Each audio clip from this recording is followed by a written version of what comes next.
What's up, man? MainmanMademan Mademan here. Y'all know how I get down. We talking boxing, man. It's going down. Salute to the fam. And I see y'all on the live stream real soon. The thing is this, man. Terence Crawford, man. I want to do a mandatory update if you can. You know what I'm saying? And try to see if there's any, changes, if you will, on who can be Terence Crawford's mandatory. So I'm just going to do like a little process of elimination and just see what we get left at, man. And when you look at the overall thing in the WBO rankings, pretty much ain't much change. You know what I'm saying? It's pretty much still the same. And of course, we got Showtime Shawn Porter sitting in the #1 spot. No one has been named the WBO mandatory at this point, but Showtime Shawn Porter is in the #1 spot. And his position is, we all know, that he does not like the deal that Bob Arum is offering him, in which Bob Arum is telling him that he'll offer him $1 million guaranteed, and he's willing to sit down and talk about upside. But however, Shawn Porter is putting it out to the public like he's only been offered $1 million flat, which is pretty much not the case. But even so much, Shawn Porter says that he's not willing to even sit at the table and talk starting at $2 million. He wants that number to go much higher than that as well. And he's not willing to take no kind of offers of Bob Arum offering $1 million, and even with upside, because he doesn't feel like, he'll have no help with the promotion. So he's not willing to take that type of deal either. So clearly, we know Shawn Porter's biggest payday is $2 million guaranteed, plus upside with Errol Spence Jr., where he grabbed 40% of the pay-per-view revenue. And, that was his biggest deal, but that wasn't a non-pandemic. And here we are talking about during the pandemic time, where Bob Arum is talking about offering him $1 million plus upside if he sits down and talk a deal about upside, but Shawn Porter doesn't want to budge. So doesn't look like that fight right there looking like it's happening anytime soon.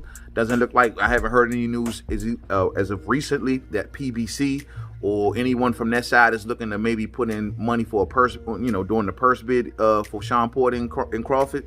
No one's looking to put up no money from the PBC side. So even the numbers that Shawn Porter is asking for, it don't even look like his own side is even willing to back that up. So that's Shawn Porter's situation.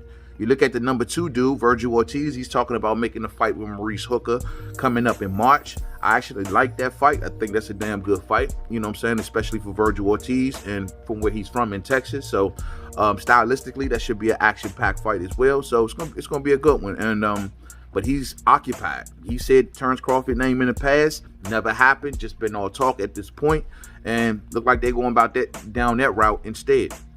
You're looking at the #3 guy, that's Mikey Garcia. Mikey Garcia just came out in recent interviews telling everybody that in order for him, he make a fight with Terence Crawford, but in order for him to do it, Terence Crawford is going to have to leave his promoter, Bob Arum.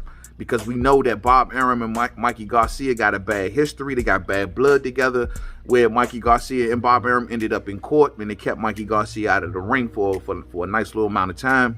And Mikey never really got over that. So that, amongst other things, that, he doesn't think that, Bob Arum is willing to pay him the money probably he's looking to be asking for against Terence Crawford. So pretty much Mikey's position is he got to leave Bob Arum, you know what I'm saying, at the end of the day. So Mikey ain't going to budge. Brings us to #4. Custio Clayton. Custio Clayton, man, looking like the most viable option, believe it or not. Custio Clayton coming off a draw with Sergey Lipinets, but however, that draw was for the IBF. And Custio Clayton is the former #1 ranked contender in the WBO. The reason he got bumped down is perhaps because he took that draw to Sergey Lipinets. And he was going to wait it out for Terence Crawford. He was actually looking forward to facing Terence Crawford, but he was told that he was going to be waiting for quite some time, and possibly as long as 18 months. So I guess he took the opportunity, which came a lot faster, when Akhmadoukarov got dropped out of the fight between him and Sergey Lipinets because Akhmadoukarov had a visa issue. Then, of course, Custio Clayton stepped in. He was like #4 or something like that up in the IBF, so he figured this would be a faster shot, and maybe the winner of that fight can get the winner of Errol Spence Jr. versus Danny Garcia. So he went after that opportunity, first, and unfortunately he fought Sergey Lipinets to a draw. Now, in my opinion, I thought he beat Sergey Lipinets.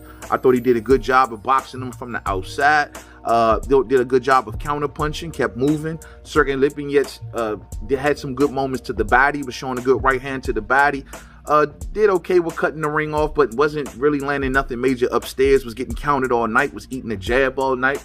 Sergey Lipinets, it can be argued he maybe outworked Custio Clayton in that fight, but I don't think he won it, man. I had to give it to Custio Clayton by like a round or two, so in my opinion. But it was a close fight.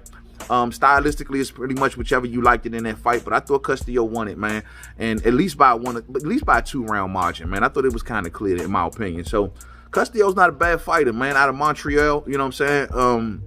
Yeah, not a bad fight at all, man, from what I've seen thus far, man. And from the fights I've looked at him, he's not normally a on his back foot type fighter or counter-punching type fighter. He's usually the one that's more so the aggressor. It's just that he showed a different level to his game in that Sergey Lipinets fight, man. He did not want to be the guy. I guess he didn't want to go toe-to-toe with Sergey Lipinets, and that's what Lipinets wanted. He wanted to get to the inside, throw hard shots. He was trying to throw some hard uppercuts, but I just thought he was getting peppered all night from the outside, man. But Custio Clayton, man, he's undefeated at this point. Got that one draw. In the number 4 spot, man. Can fight on either side of the pond, either side of the street or whatever, not pretty much bogged down politically. We seen him on the PBC card against Sergey Lipinets. Don't think it'd be a problem to get him on the ESPN card against Bud, you know what I'm saying? But I don't know, man. Maybe that's the next viable option right there. Everyone else after that, you're talking like Cal Velasquez and Sergey Lipinets, who I think he's going to be busy with Jerome Bruce Ennis if they can get that done. So, you know, everyone else is, I don't see it, you know what I mean? So it's looking kind of bleak right now for my man Bud Foz in the mandatory situation. Now that the positions are being drawn and lines are being drawn in the sand, you know what I mean? It just looked like Custio Clayton got the best chance. Maybe I'm wrong. We'll see how things move. This is sport of boxing. Y'all know things change on the whim, you know what I'm saying?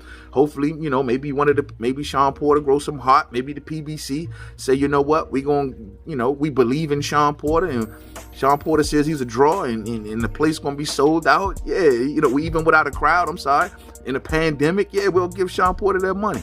Maybe PBC will come through, and that'll be a good look. You know what I mean? We'll see and wait. But this is the latest updates when it comes to Terence Crawford's mandatory situation, man. And the WBO know that the clock is ticking, and that mandatory eventually going to have to get called real soon. Right now, from what we hearing, Custio Clayton look like he's in the best position.